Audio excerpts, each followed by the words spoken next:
केवल आंख बंद करके आप एजेंट के ऊपर विश्वास मत कीजिए, ठीक है। एजेंट आपका काम इतना है कि वो 20 प्रॉपर्टी आपको दिखाता है, जिसको देखने के बाद यू हैव टू डिसाइड कि आपको कौन सी प्रॉपर्टी पसंद करनी है। जो आपका प्रॉपर्टी एजेंट है वो एक साइंटिफिक वे से आपको काम करता है, वो चाहे पढ़ा लिखा कम है या ज्यादा है, लेकिन उसकी अप्रोच है, उसके कनेक्शन है, क्योंकि वो दिन रात वही काम करता है कि जो बायर है उसका अलग प्रॉपर्टी एजेंट होता है, सेलर है उसका अलग प्रॉपर्टी एजेंट होता है, वहां मिक्स नहीं होता। तो मतलब देखना जरूरी है कितना एस्टैब्लिश्ड ब्रोकर है, कितना ट्रस्टेबल ब्रोकर है। मास्टर प्लान जब तक आप नहीं समझोगे आप कैसे कहीं भी इन्वेस्ट करोगे। अब आप जहां रहते हो जरूरी तो नहीं है कि वही चीज अच्छी हो सकती है। ये तो ठीक वैसी बात हो गई, खुद का बच्चा रोए तो सीने में दर्द होता है और गांव का बच्चा रोए तो सिर में दर्द होता है। तो हम जब इन्वेस्ट करते हैं तो सबसे पहले तो आप इमोशनल होके ना करें। If you want to become a billionaire you have to invest in developing area, not developed area. बिल्कुल सही। जिस समय लोग बेचकर निकल रहे हो उस समय यदि आप वहां पर एंट्री लेते हो, इसका मतलब आपका बर्बाद होना तय है। दोस्तों के पास चौड़े में जाता है और कहता है, पता है तुझे मैंने प्रॉपर्टी बिना एजेंट के ली है, कितना जबरदस्त काम किया है। और ये कहानी बहुत सारे लोगों की होती है। ये जो चौड़ी कर रहे हो ना आप छाती, मत करो, क्योंकि ये छाती चौड़ी करने का काम नहीं है, ये बहुत बड़ी गलती है। क्यों है ये आज आपको डिटेल में समझाएंगे। ब्रोकर से प्रॉपर्टी खरीदनी चाहिए या नहीं खरीदनी चाहिए, इस सवाल का जवाब भी देंगे। और सवाल का जवाब देने के लिए मेरे साथ अवनीश सर हैं। सर, ये बहुत आम होता है कि प्रॉपर्टी अगर बिना ब्रोकर के खरीदी है तो लोग पहले तो खुश होते हैं, बाद में कहीं जाके पछताते हैं। आपका क्या सजेशन है, ब्रोकर से खरीदनी चाहिए कि नहीं खरीदनी चाहिए? सर डिपेंड करता है परिस्थिति के ऊपर कि किस जगह पर कहां पर आपको कैसी प्रॉपर्टी मिल रही है, किस रिकग्नाइजेशन के थ्रू मिल रही है, बीच के अंदर कौन आदमी है, कौन व्यक्ति है, सब कुछ उस पर डिपेंड करता है। मान लीजिए आपके एकदम बराबर का नेक्स्ट आप डोर आपका प्लॉट मिल रहा है तो हो सकता है प्रॉपर्टी के लिए एजेंट की जरूरत नहीं पड़े, आप डायरेक्ट भी उससे ले सकते हो। और सबसे बड़ी चीज ये है कि आप खुद प्रॉपर्टी परचेज करने में इन्वॉल्वमेंट आपका कितना ज्यादा है। अगर आपका काफी ज्यादा इन्वॉल्वमेंट है, आप उसको बिजनेस के तरीके से अगर कैटर कर रहे हो, आई थिंक उसके अंदर आप अगर डायरेक्ट भी अगर प्रॉपर्टी परचेज करते हो तो मुझे नहीं लगता उसमें कोई विशेष अड़चने आती है। उसका रीजन है आपको मास्टर प्लान देखना आता है, आपको लोकेशन देखना आता है, आपको अच्छे बुरे की समझ है, आपको डॉक्यूमेंटेशन जो है उसका काम कंप्लीट कराना आता है, लीगल आपके टच में होता है, ड्यू डिलिजेंस आपको अच्छे से चेक में करने में आता है, लोन में आपको प्रॉब्लम नहीं होती है। तो क्या होता है, ये एक चेन सिस्टम बनता है, एक के थ्रू दूसरा, दूसरे के थ्रू तीसरा, और इस तरीके से सबसे कनेक्ट करने के बाद में आपकी प्रॉपर्टी सेफ हो जाती है। ठीक है। अच्छा, इसका एक फायदा और भी है, गुपचुप में आपको रीजनेबल और सस्ती प्रॉपर्टी मिल जाती है। अगर वो थ्रू आप ब्रोकर के जाते हैं तो आपके साथ साथ वो 4 जगह को उसको ओपन कर देता है, और जो पहले आता है हो सकता है आपका थाली में जो परोसी हुई चीज है वो कोई दूसरे का निवाला बन जाता है। लेकिन दूसरी तरीके से अगर मैं रूटीन की बात करूं तो हाँ, अगर मुझे अगर कोई प्रॉपर्टी लेनी होगी मैं हमेशा प्रिफर करूंगा कि मैं थ्रू एजेंट ही जाऊं। अब डिपेंड करता है सर कि वो एजेंट कैसा है। ये सबसे बड़ी चीज है, एजेंट की विश्वसनीयता कितनी है, क्या वो एजेंट वास्तव में एजेंट ही है या एक धोखेबाज गायला खाने वाला व्यक्ति है जो टेम्परेरी ज्यादा सोचता है, परमानेंट नहीं सोचता। ठीक है, उसको खुद के कमाने से ज्यादा मतलब इस चीज का होना चाहिए कि आपको सेटिस्फेक्शन कितना मिलता है, आपके रेफरल से नेक्स्ट टाइम कितने कस्टमर्स आते हैं। अगर वो इस बारे में सोचता है तो आई प्रिफर कि मैं थ्रू एजेंट ही जाऊं। और अगर ऐसा लगता है कि नहीं, ये केवल और केवल आज में विश्वास करता है, जस्ट इसका मतलब प्रॉपर्टी देनी नहीं है, इसका मतलब प्रॉपर्टी चेपनी है, तो इसका मतलब यू शुड नॉट प्रिफर कि आप एजेंट के थ्रू जाओ। अब देखिए क्यों एजेंट के थ्रू जाना चाहिए। एजेंट के थ्रू में सबसे पहली चीज तो क्या होता है कि आपको एक ही प्रॉपर्टी खरीदने के लिए मल्टीपल चॉइसेस मिल जाती है। ठीक है, आपको लेनी एक प्रॉपर्टी है लेकिन वो आपको कम से कम 20 ऑप्शंस दिखलाता है और आपके पास कलेक्शन में से सिलेक्शन निकल कर आ जाता है। क्योंकि जब आप अकेले निकलते हो, जब आपके पास चॉइसेस नहीं है, तो आपको 2-3 प्रॉपर्टी में से ही फाइनल करना होता है। लेकिन जब एजेंट के पास जाते हो, उसका क्योंकि फुल टाइम जॉब है, वो उसी एरिया पर्टिकुलर विशेष के अंदर घूमता रहता है, उसके पास 10 सेलर होते हैं, वो आपको बतलाता है। ये मैं बायर के केसेस में भी कर सकता हूँ और सेलर के केसेस में भी कर सकता हूँ। उस चीज का वो एक्सपर्ट है, अपने बिजनेस में एक्सपर्ट है। और सबसे बड़ी बात है, उसको कोई चीज बेचेगा खरीदेगा तो उसको कमीशन मिलता है।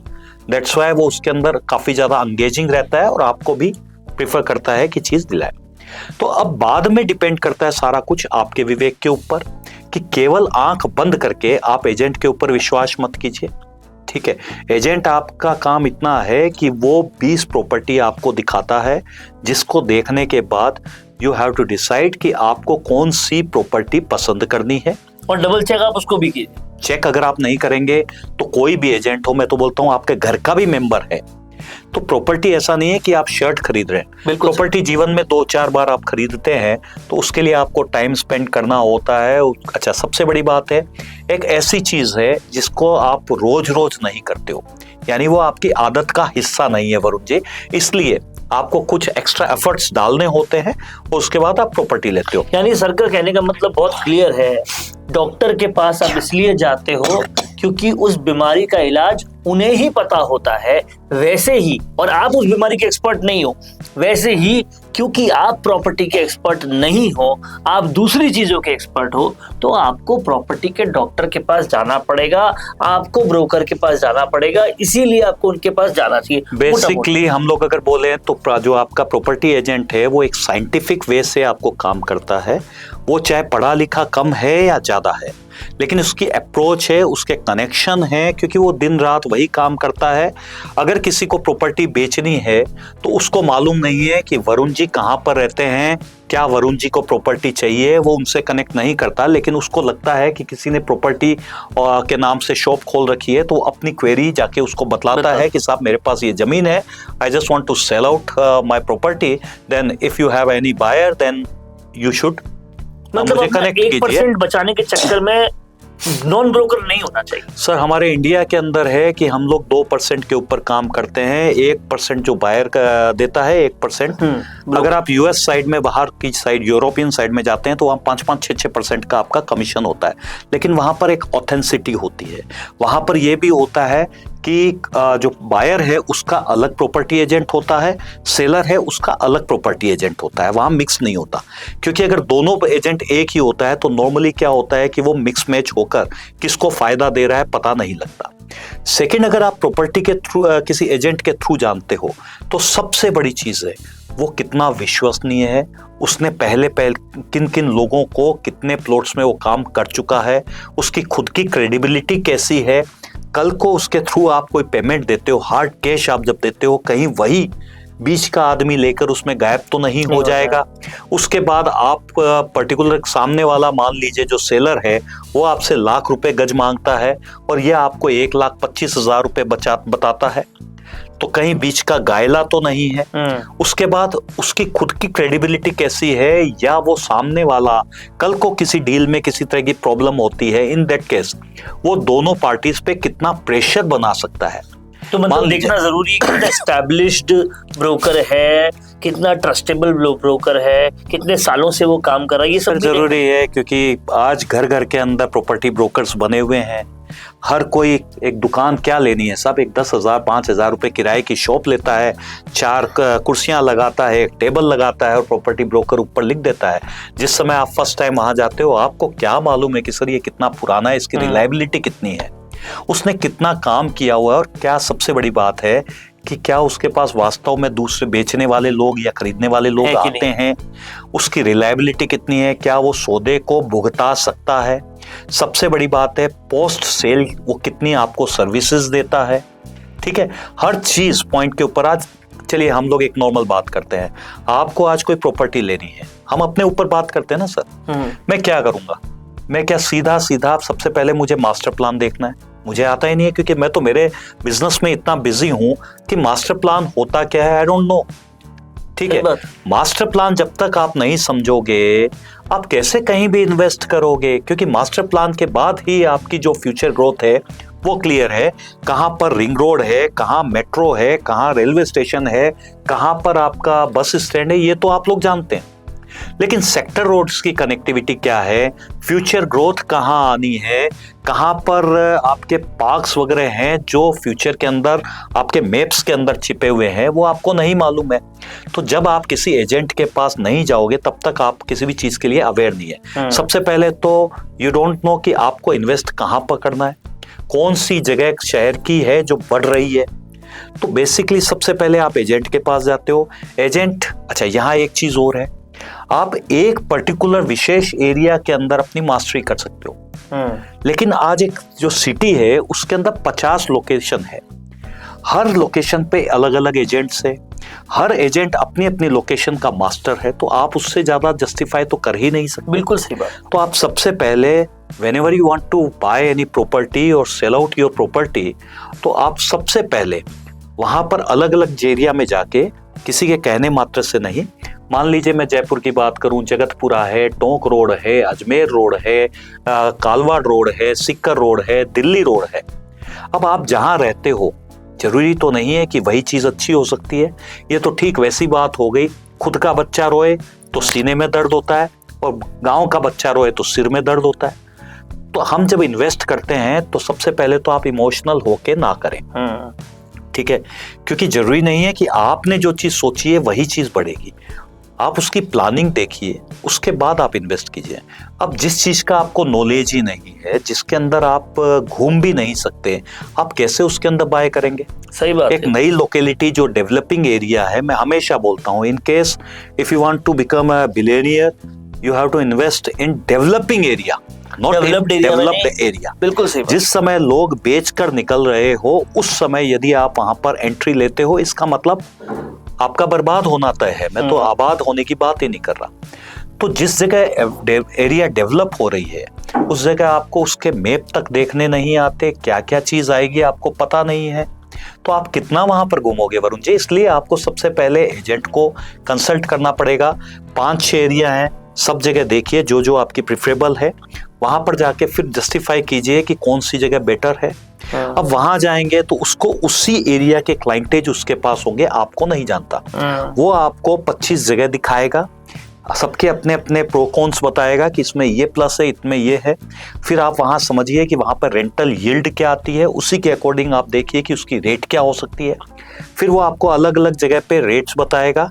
अच्छा, काफी सारे चांसेस हैं कि उसके पास 1-2 प्रॉपर्टी ऐसी निकल जाए जिसको एक्चुअली परचेज सेलर को नीड हो, जिसके कारण से वो बतला दे कि साहब आप अगर इतने टाइम के भीतर अगर रजिस्ट्री करवाते हो तो आपको ये प्रॉपर्टी इतनी सस्ती मिल जाएगी। जिसे हम कहते हैं कि बहुत जरूरत हो या मरे का माल, कभी कभी वो भी वर्ड यूज किया जाता है। तो उसके बाद में चीज होती है कि आपको आपस में मिलवाना चाहिए। ब्रोकर का काम ये नहीं है कि आपको फोन के ऊपर ही हवाई बना दे कि ये लास्ट प्लॉट बचा है आप ले लो, मतलब डर नहीं दिखाए। वो आपको पार्टी से मिलवाए, आमने सामने बिठाकर आप उसकी डील समझो, आपस में बातें करो, फिर वो ले जाकर आपको जमीन दिखाए, जमीन के ऊपर वस्तु स्थिति देखिए, उसकी दिशा देखिए, उसकी लोकेशन देखिए, जमीन गड्ढे में है या ऊपर है, उसकी रेट्स क्या है, उसके आसपास एमिनिटीज क्या है, स्कूल है, मेडिकल है, ये सारी चीजें समझिए। जब आपके डील होती है तो अब एक फैक्टर आता है एडवांस। अब आप जरा सोच के देखिए, एक अननोन आदमी को आप कैसे उठा के 2 लाख रुपए 5 लाख रुपए एडवांस दे देंगे? सही बात है। ठीक है, वो बोलता है मेरी जमीन है, लेकिन वास्तव में आपको पेपर्स का भी नहीं पता, हो सकता है उसके रिश्तेदारी में है, उसके परिवार की है, किसकी है, झगड़े हो, विवाद हो। क्योंकि वो लोकल ब्रोकर होगा इसलिए उसको उस चीज के बारे में जिम्मेदारी मालूम है, और कल को अगर उसका एडवांस दे दिया, किसी कारण से दिक्कत आई, तो वो इतना सामर्थ्य रखता हो कि उसके पैसे निकलवा कर आपको दे देवे। कहानी यहां भी खत्म नहीं होती। इसके बाद में टाइम आता है जब रजिस्ट्री के टाइम सामने वाला बोलता है साहब मेरे को पूरा पैसा दीजिए। आप अगर पैसा दे दो, कल वो रजिस्ट्री नहीं करवाए, कल वो पोजीशन नहीं देवे वहां पर, फिर उसकी रजिस्ट्री ड्राफ्टिंग का काम आता है, इसका लीगल आता है। कल को सामने वाला बोलता है मैं महीने भर के उधार में आपको दे रहा हूं, और आपका बैंक जो है वो बोलता है मैं 2 महीने का टाइम लगाऊंगा लोन सैंक्शन होने में, तो उसके अंदर सामने वाला उसको मनाता है। तो ये इतने सारे प्रोसेस से होकर जो हम निकलते हैं, अच्छा, इसके साथ सबसे बड़ी बात चीज है कि फ्यूचर में कल आपको अगर इन्वेस्टमेंट की गई चीज बेचनी है, आप थोड़ी दर ठोकरें खाकर बेचने निकलोगे।